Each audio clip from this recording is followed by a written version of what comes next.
पर्यटक स्थल चौकोड़ी में एक बार फिर भूमि के मालिकाना हक को लेकर लोगों में आक्रोश फैल चुका है। प्रशासन की ओर से चौकोड़ी में सीलिंग एक्ट का नोटिस देकर जवाब मांगा गया है, जिससे चौकोड़ी के लोग परेशान हो चुके हैं, जिस पर स्थानीय लोगों ने बैठक कर संघर्ष समिति का गठन करने के साथ जिले के दौरे पर आ रहे सीएम धामी से मुलाकात करने और शीघ्र आंदोलन की रणनीति तैयार करने की बात कही। वर्तमान में सैकड़ों घर बन गए हैं और मैं तो कहूँगा कि प्रशासन की मूक सहमति से ही हुई, नहीं तो अगर पहले से अगर इतनी सख्ती होती शायद ही कोई आदमी बनाता। सब ग्रामीण प्रदेश के लोग हैं, मेन तो अपने बच्चों को पढ़ाने के लिए स्कूल वगैरह यहाँ पे पब्लिक स्कूल खुला, इस चक्कर में भी लोग आ गए। लेकिन अगर पहले से प्रशासन का अगर सख्त रवैया होता तो मैं नहीं समझता हूँ कि कोई भी यहाँ पे घर बना सकता है। ये तो 1865 का लगा हुआ चाय बागान है, 20 सालों में चाय बागान से जंगल बना, अब जंगल खत्म होकर बस्ती हो गई है। तो प्रशासन को मैं समझता हूँ कि उन्होंने नहीं देखा, ये बात समझ में नहीं आती।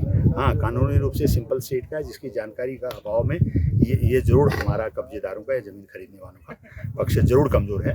लेकिन हम सरकार से मांग करते हैं कि इतने हज़ारों लोगों को के देखते हुए, उनके बच्चों के भविष्य को देखते हुए, रोजगार को देखते हुए इसमें कोई ऐसा सकारात्मक रास्ता निकाले और सबका हित हो और सरकार का भी। 30 साल से बसी हूँ और हमारी पब्लिक पूरी स्कूल की वजह से यहाँ बसी है।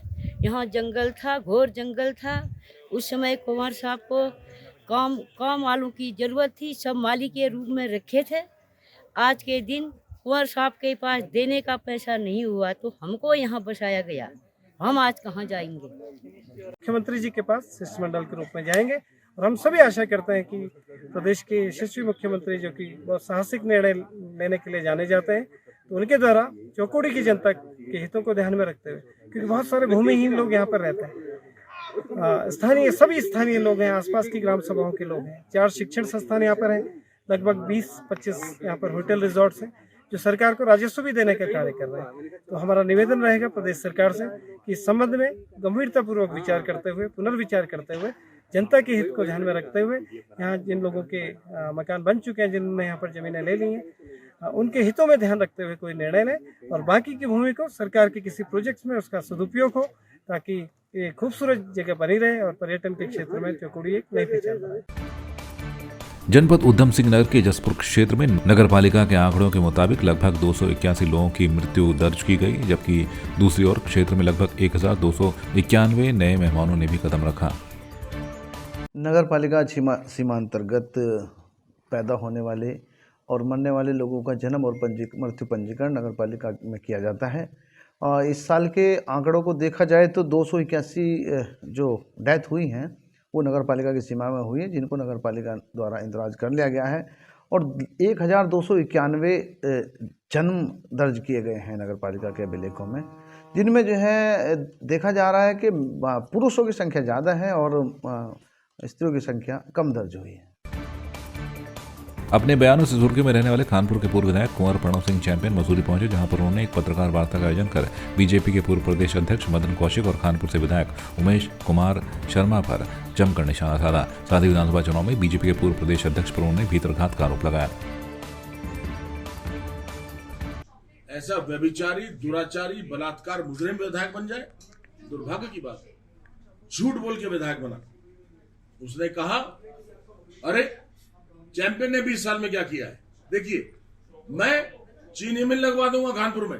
नोट करिएगा, पहला झूठ, चीनी मिल कानपुर में 6 महीने में लगवा दूंगा। 2 साल हो गए, चीनी मिल का जर्रा भी नहीं है। मैं गोवर्धनपुर में अस्पताल खुलवा दूंगा सरकारी 50 बेड का, वहां डिस्पेंसरी भी नहीं खुलवाई गोवर्धनपुर में। मैं लंढौरा में डिग्री कॉलेज खुलवा दूंगा, मुस्लिम समाज को बरगला दिया। मुस्लिम मेरे यहाँ 35% है, सारी वोट ले गया। स्कूल, वहां डिग्री कॉलेज, कमरा भी नहीं खुलवाया। मदरसा इमदादुल इस्लाम लंढौरा में मदरसा है, 2 साल पहले कहा मुफ्ती साहब को कि 11,000 रुपए दूंगा, 2 साल हो गए, 11,000 रुपए भी नहीं दिए। झूठा, बेईमान, फरेबी आदमी है। शहीद भगत सिंह नेगी राजकीय इंटर कॉलेज नरेंद्र नगर में राज्य स्तरीय महिला फुटबॉल प्रतियोगिता का शुभारंभ हुआ। 7 से 10 जनवरी तक चलने वाली इस 4 दिवसीय प्रतियोगिता में प्रदेश की 16 टीमें हिस्सा ले रही हैं। कार्यक्रम के मुख्य अतिथि व प्रदेश के वन मंत्री सुबोध उनियाल ने सरस्वती मां के चित्र का अनावरण और दीप प्रज्वलन करने के साथ कार्यक्रम का शुभारंभ किया। सबसे ज्यादा आवश्यक है कि देश का हर नागरिक स्वस्थ और स्वच्छ रहे, स्वच्छता के प्रति उसका ध्यान और खेलों के प्रति उसका जो रुझान होगा, जो खेलो इंडिया, फिट इंडिया का एक आदरणीय प्रधानमंत्री जी का जो एक मंशा है उसको प्राप्त करने निश्चित रूप से प्राप्त करने में ये बहुत बड़ा सहायक सिद्ध होगा। अच्छा, जिस तरह बच्चों में उत्साह है और जिस तरह स्थानीय प्रशासन और स्थानीय जो जनप्रतिनिधियों का इसमें सहभागिता है, मैं समझता हूँ ये टूर्नामेंट बहुत लंबा जाएगा और आने वाले समय में ये द्वितीय टूर्नामेंट कभी न कभी बच्चों को मौका मिलेगा कि ये गोल्डन जुबली टूर्नामेंट के रूप में भी यहाँ पर इसका आयोजन होगा।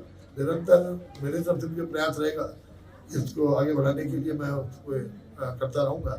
लेकिन आज हमारी बेटियाँ किस तरह हर क्षेत्र में आगे बढ़े, यह समय की आवश्यकता है कि किस तरह बेटियाँ आगे बढ़ेंगी, वीमेन एम्पावरमेंट की ओर हम लोग आगे बढ़ेंगे और देश विकसित भी होगा, देश संपन्न भी होगा, देश दुनिया की सबसे मजबूत अर्थव्यवस्था भी बनेगा और भारत के लोगों को बड़ा गर्व होगा कि हम उस देश के नागरिक हैं जो देश आज दुनिया में मजबूती के साथ आगे बढ़ रहे हैं। सबसे पहले तो मैं बता दूं कि प्रथम टीरी कप की जो शुरुआत है वो हमारे पिछले साल हुई थी और जिसमें हमारे जो है 14 टीमों ने प्रतिभाग किया था।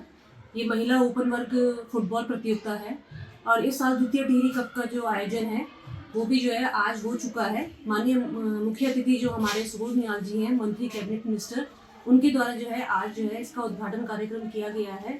और इस साल पिछले साल के कंपैरिजन में जो है 2 टीमें हमारी और इसमें जो है जुड़ चुकी हैं और खिलाड़ियाँ लड़कियाँ जो हमारी हैं वो जो है बढ़ चढ़ के जो है आगे जो है खेलों में हिस्सा ले रही हैं और अपना करियर बना रही है। और आपको पता ही है कि जो है इस साल जो है नेशनल गेम भी जो है हमारे यहाँ होने हैं, जिसमें जो है महिलाएं जो है, लड़कियाँ जो है हमारी वो काफ़ी आगे बढ़ रही है इस क्षेत्र में और खेलों के में जो है आगे बढ़ने की कोशिश कर रही है।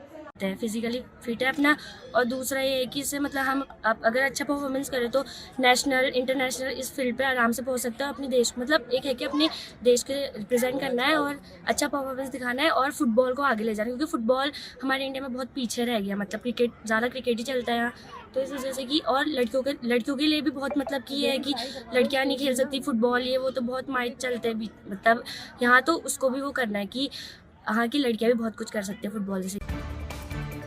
आपदा कंट्रोल रूम नैनीताल की ओर से एसडीआरएफ टीम को सूचित किया गया कि रूसी बाईपास के पास एक वाहन खाई में गिर गया, जिसमें रेस्क्यू के लिए एसडीआरएफ की टीम की आवश्यकता है। घटनास्थल पर पहुंचकर एसडीआरएफ की टीम को ज्ञात हुआ कि वाहन अनियंत्रित होने से लगभग 150 मीटर नीचे खाई में दुर्घटनाग्रस्त हो गया। एसडीआरएफ टीम ने खाई में उतरकर वाहन में सवार एक व्यक्ति को घायल अवस्था में रेस्क्यू कर एम्बुलेंस के माध्यम से उचित उपचार के लिए अस्पताल भिजवाया।